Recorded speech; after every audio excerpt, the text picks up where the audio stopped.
తిరుపతి హతీరాంజీ మఠం భూముల్లో అక్రమాలు చేసి ఆక్రమిస్తే కఠిన చర్యలు తీసుకుంటామని డిప్యూటీ కలెక్టర్ రమేష్ నాయుడు మరోసారి హెచ్చరించారు. తిరుపతి సిటీ పరిసర ప్రాంతాల్లో కొన్ని వేల ఎకరాల భూములు అన్యక్రాంతమయ్యాయి.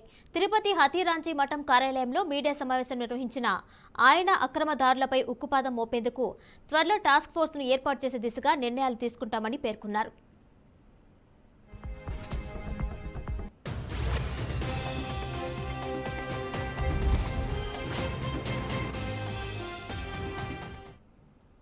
తిరుపతి ఎంఆర్పల్లి పోలీస్ స్టేషన్ ఎదురుగా ఉన్న మఠం భూమి 242/Bలో 9.82 ఎకరాలు అక్రమాలకు గురైంది. చిన్న రంగయ్య, పెద్ద రంగయ్య అనే ఇద్దరు వ్యక్తుల అక్రమాలు చేసి కడప జిల్లాకి చెందిన నవీన్ అనే వ్యక్తికి అమ్మారు.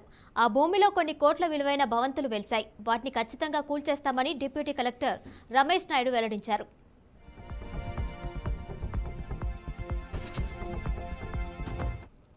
దీనిపై మరింత సమాచారం మా ప్రతినిధి గోపీనాథ్ అందిస్తారు. గోపీనాథ్, చెప్పండి, తిరుపతిలో అయితే అక్రమ భూములపై చర్యలు తీసుకుంటామని చెప్పి తెలిసినట్టు తెలుస్తుంది. ఫుల్ డీటెయిల్స్ ఇవ్వండి.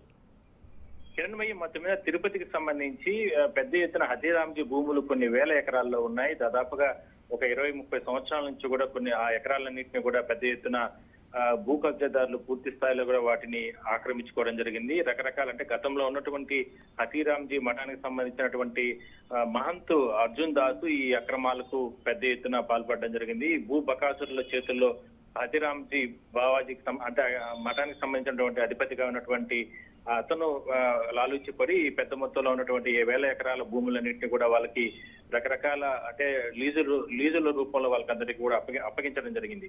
అందువల్లనే ఇవాళ పెద్ద ఎత్తున ఆయా భూములకు సంబంధించి పూర్తిగా కూడా కొన్ని కోట్ల రూపాయలు విలువ చేసే భూములన్నీ కూడా ఇవాళ హతీరాంజీ మఠానికి సంబంధించిన భూములన్నీ కూడా కోల్పోవడం జరిగింది. అయితే ప్రభుత్వ ఆదేశాలతో ఈ మధ్య కాలంలో వచ్చినటువంటి డిప్యూటీ కలెక్టర్ రమేష్ నాయుడు పూర్తి స్థాయిలో విచారణ జరుపుతున్నారు. ఇప్పటికే కొంత సంబంధించినటువంటి అక్రమాలు ఏదైతే జరిగాయో ఆయా ప్రాంతాలు ఇప్పటికే కూడా స్వాధీనం చేసుకుని అక్రమ నిర్మాణాలన్నింటినీ కూడా కూలదోసే ప్రయత్నాలు అయితే చేస్తున్నారు. దీనికి సంబంధించి ఇప్పటికీ కూడా తిరుపతి కలెక్టర్ కావచ్చు, తిరుపతి ఎస్పీ కావచ్చు, వీళ్ళ సహకారంతో ఒక టీమ్ గా ఏర్పడి ప్రభుత్వ ఆదేశాలనుసారం ముందుకెళ్తున్నారు. ఇప్పటికే కూడా కొన్ని ప్రాంతాల్లో తుమ్మలగుంట కావచ్చు, లేదంటే తిరుపతి సమీపంలో రూరల్ ప్రాంతాల్లో ఉన్న ప్రాంతాలు కావచ్చు, లేదంటే తిరుపతి సమీపంలో అవిలాల ప్రాంతంలో తాజాగా కూడా కొన్ని అక్రమాలు గుర్తించలేనట్లు తెలుస్తా ఉంది. నవీన్ అనేటటువంటి కడప జిల్లా నుంచి వచ్చిన వ్యక్తి ఈ అక్రమాలకు పాల్పడినట్లు కూడా గుర్తించడం జరిగింది. దాదాపుగా 9 ఎకరాల్లో భూమిని పూర్తి స్థాయిలో స్వాధీనం చేసుకుని అక్కడ అక్రమాలు భారీగా విల్లాలు నిర్మాణాలు చేపట్టడం జరిగింది.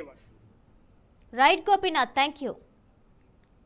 స్వామి హతీరాంజీ మఠానికి 242/Bలో 9 ఎకరాల 89 సెంట్లు ఉంది మొత్తం.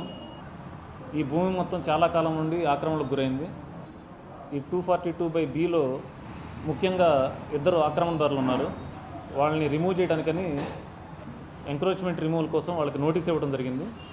అయితే వాళ్ళు ఎటువంటి వివరణ ఇవ్వకుండా హైకోర్టును ఆశ్రయించడం జరిగింది. ఎండోమెంట్స్ ట్రిబ్యునల్ ద్వారా సంవత్సరానికి